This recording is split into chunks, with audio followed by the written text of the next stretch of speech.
Yan mga kaprinting, ito yung senaryo. Basta kumakain ng maraming papel, nahihirapan mag-feed, may issue na yan sa pick up roller. Pero may iba pang issue na pwedeng lumabas na hindi pick up roller. Pero karaniwan ay pick up roller. So, ito yung L121, ginawa ko na to. Maganda na yung print. Ang issue lang ay minsan kumakain ng maraming papel. Ngayon, ano yung dahilan bakit kumakain ng maraming papel? Yan, natanong ko kung paano nila ginagamit itong printer. Kasi itong printer na to, halos public yung gumagamit. Kasi dito sa barangay, may libreng printing. So, syempre sa dami ng nagpapaprint, yan, hindi nila maiwasan na magmadali at maglagay ng sobrang daming papel sa feeder. So, kung titingnan nyo yung capacity ng feeder ng Epson L121, maging yung L3210, dapat kinukonsider nyo yung dami na dapat ilagay dito sa feeder ng printer. Ayan, ang paper handling capacity ng Epson L121,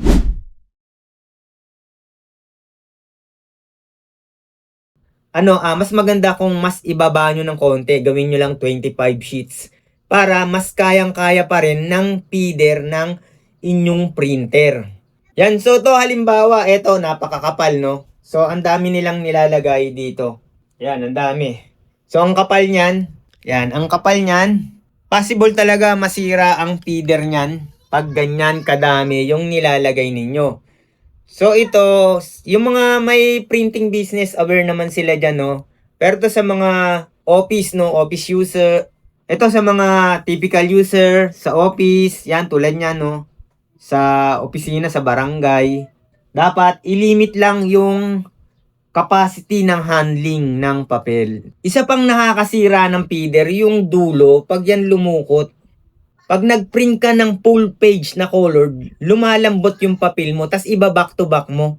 No, medyo kuluntoy na yung papel, malambot, na yung feeder, tsaka minsan sa head, sasabit yan. Makakasira din yan ng feeder, at minsan yung printer head laging sasabitan. Dito naman tayo sa side kung paano palitan yung pick up roller. So pinakita ko nga, nakabili ako ng pick up roller. Eto, mura lang to sa Shopee. Lalagay ko dyan yung tag product sa baba. Yan, para ma-check out nyo. Kailangan naka-turn off yung printer, no?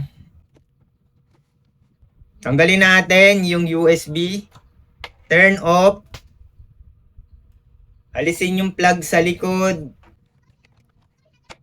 I-discharge ang static electricity sa katawan. Humawak lang sa metal part, no? Halimbawa ito.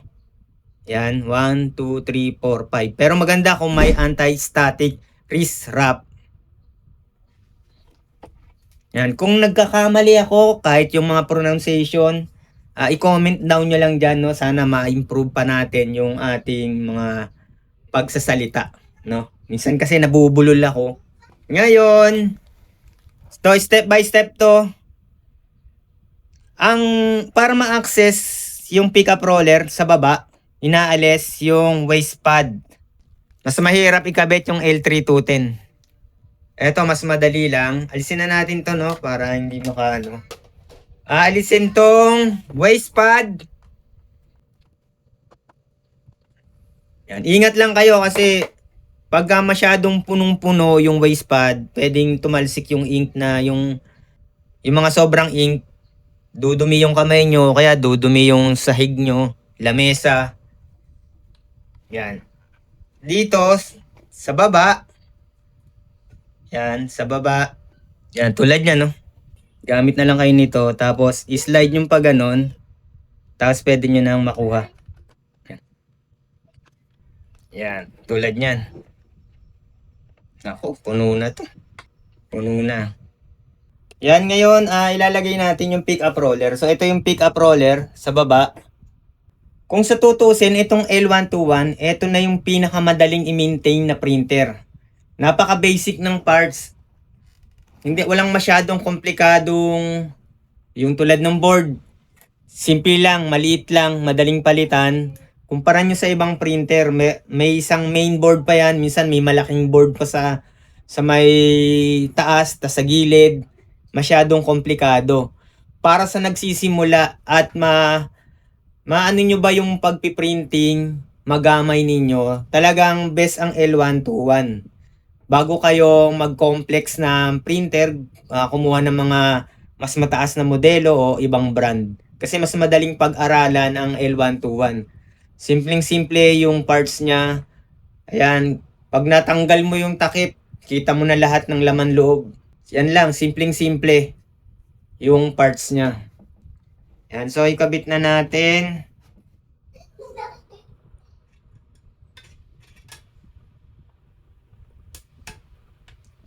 Yan. So natanggal na to, spring. Ito yung bago. May kasama ding spring. Kaya lang mas maliit ata itong spring. Mas maliit yung sa ano. Ito, tatanggalin lang yan. Tingnan nyo. Natin. Tanggal. Nakita nyo to. Pagka yan parang gumagalaw-galaw na. Yung wala ng stopper.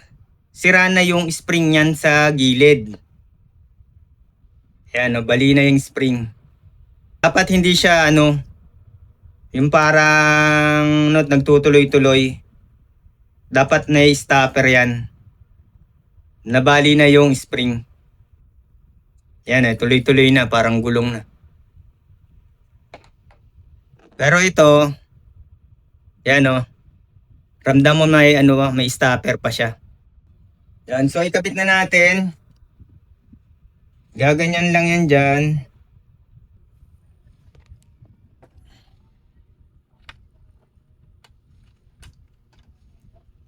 Ganyan. Ilapit natin. Tapos ididiin to.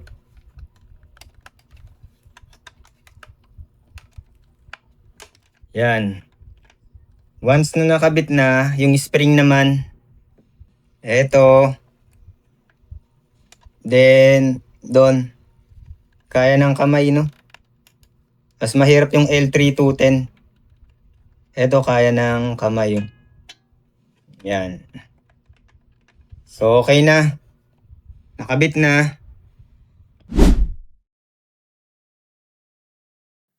Yan, palitan natin tong nasa taas na rubber. Ito lang yung tornilyo niyan. Then, ito, kailangan maalis eh. Yan. Alis na. Then, pwede na itong alisin. Yan.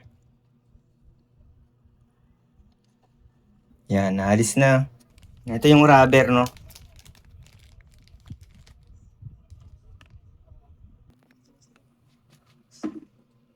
Ingatan lang dyan.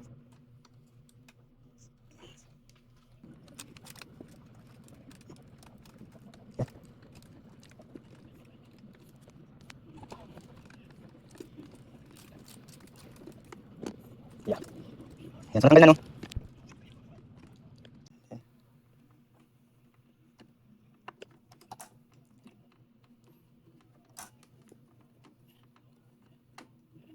Yan, so natanggal na.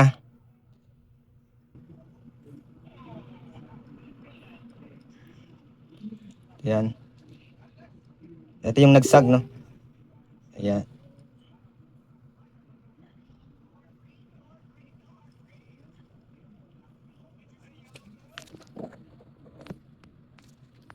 Yan, kabit na natin yung bago.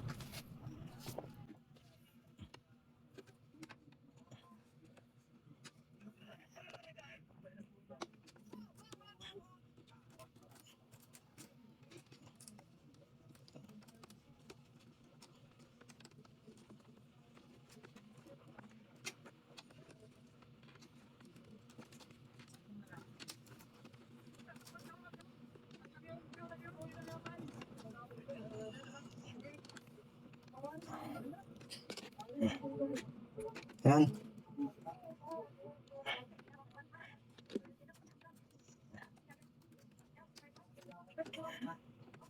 Yan, okay na.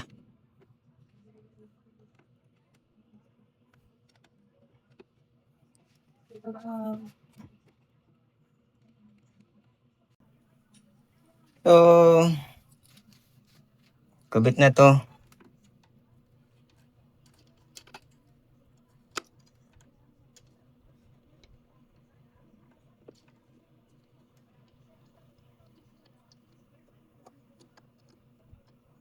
Yan o.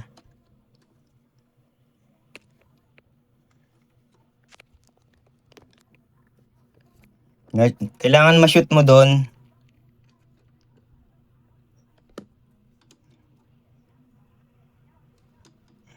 Yan.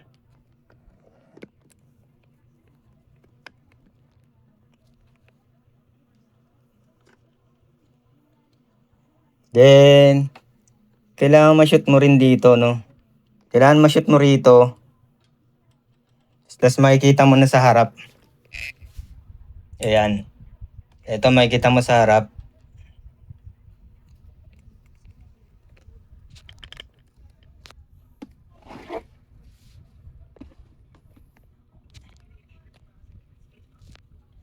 Then, slide mo to pag ganun.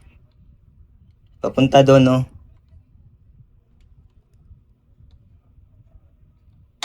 Yan. Then, tornilyo na ulit. Ito yung pinagpalitan. Ito yung problema, oh.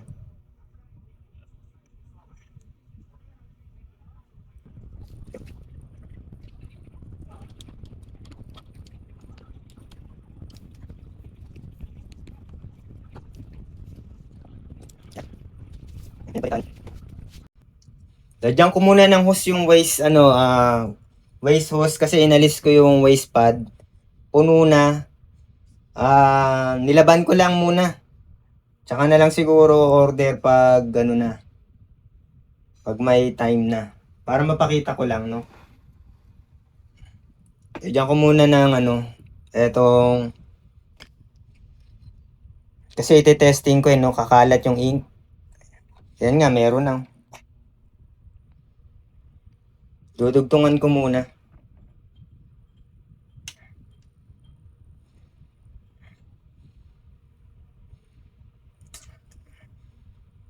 Ang dumi sa kamay nung Ang dumi sa kamay nung waste pad.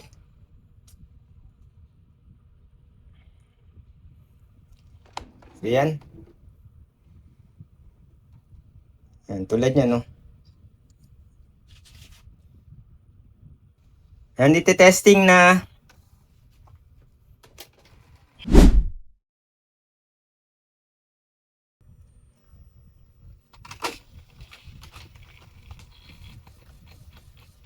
Yan, tinry na natin, 4 na papel. Napalitan na yung upper rubber tsaka yung lower pickup roller.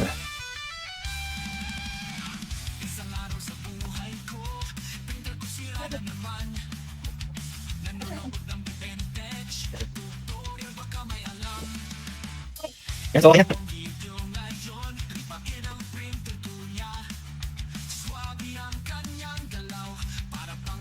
Yes, okay na. Baka nyo na subscribe.